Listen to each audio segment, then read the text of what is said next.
So the Nokia G22 is built to last forever, at least for a very long time. It's basically the perfect opposite of every smartphone.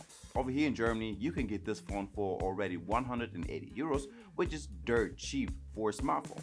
But that price comes with some downsides.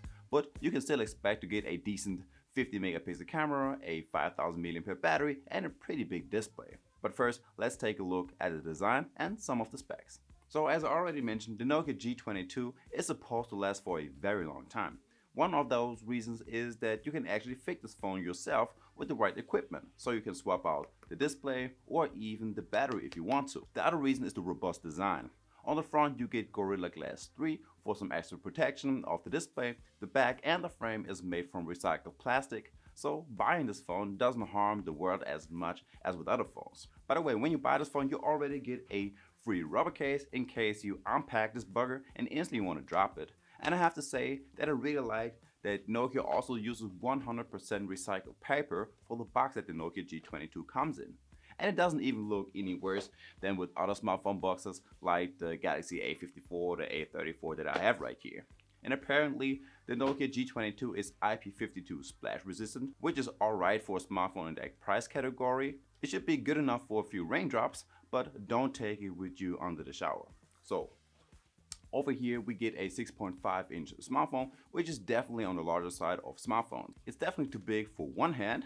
Now the G22 is not really chunky, but you definitely feel this bugger in your pockets.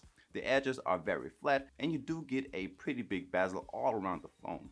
On the sideline on the top is not that big of a deal, but down on the bottom you get a pretty big black stripe. Doesn't look too good. Also, the selfie camera on top is not really that disguised. If we take a look at the bottom side of the phone, we will find the usual USB Type-C port and a 3.5mm headphone jack, which you rarely see these days.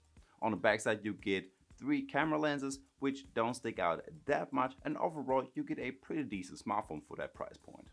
So the Nokia G22 is running on Android 12 instead on Android 13, which is already available, but therefore we can expect to get 2 years of OS updates and 3 years of security updates. So that means we get Android 13 and 14, and after that, well, I guess we just have to see.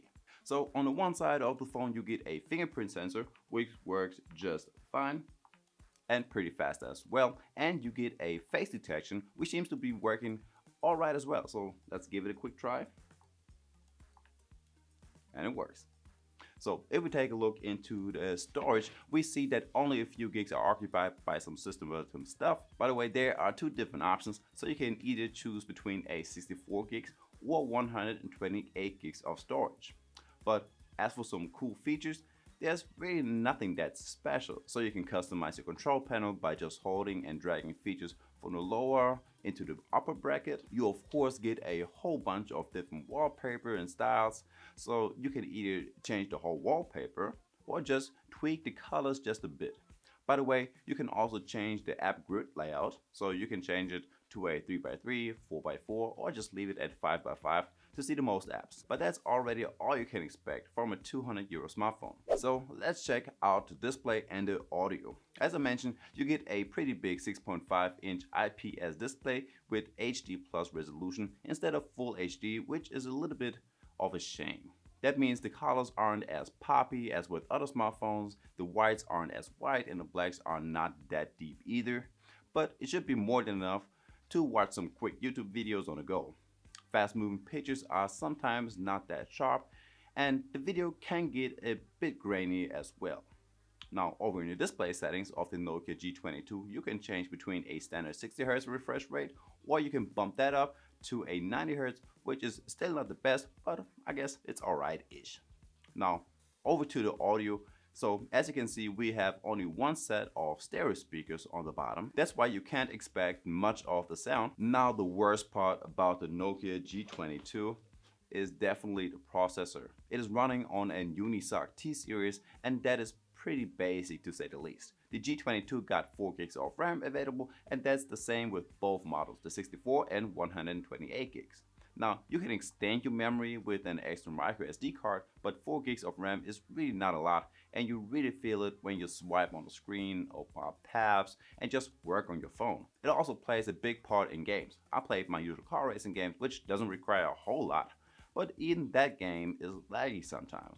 As long as you drive along without any crashes, you're good to go. But as soon more happens on the track, things can get tricky. So the Nokia G22 didn't perform all that well in the gaming and the performance test, but it definitely shines in the battery life. So we got a 5000 mAh battery that is more or less a standard size, but since the chipset is so energy efficient, this phone can last up to a few days on one single charge. Of course, it always depends on how you are using your smartphone and if you play games 24/7, but if you use it normally, it would last a while. And by the way, you've got 20-watt charging support, which is perfectly fine for a smartphone at this price point. Alright, next up, let's take a closer look at the camera lenses. So we got one main camera with 50 megapixel, a 2 megapixel macro, 8 megapixel front, and a 2 megapixel depth camera. So I will show you some video clips in a second with the different video options, and afterwards I got a few snaps for you. By the way, this phone can only record in 1080p with 30 frames, and that's all you got. Alright, so let's try out the selfie camera. So right now I'm recording with the selfie camera, of course, and that's how it basically looks like. So next up, we're gonna check out the front camera, take some pictures, and let's go.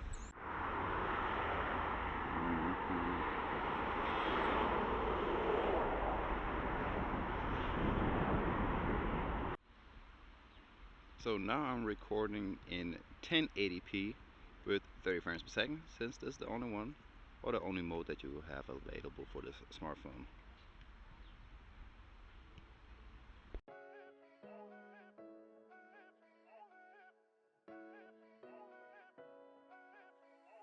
Posting pictures on the gram so other people know that we're more than friends. Ever since you came around, I've never been sober, always in my head. Met you at a time when... And guys, there we have it, the Nokia G22. There are many other smartphones in that price range. Right here, I have the Poco X5 that you might be interested. Just click on it and get right to the video. And guys, I guess with that being said, I will see you in the next one.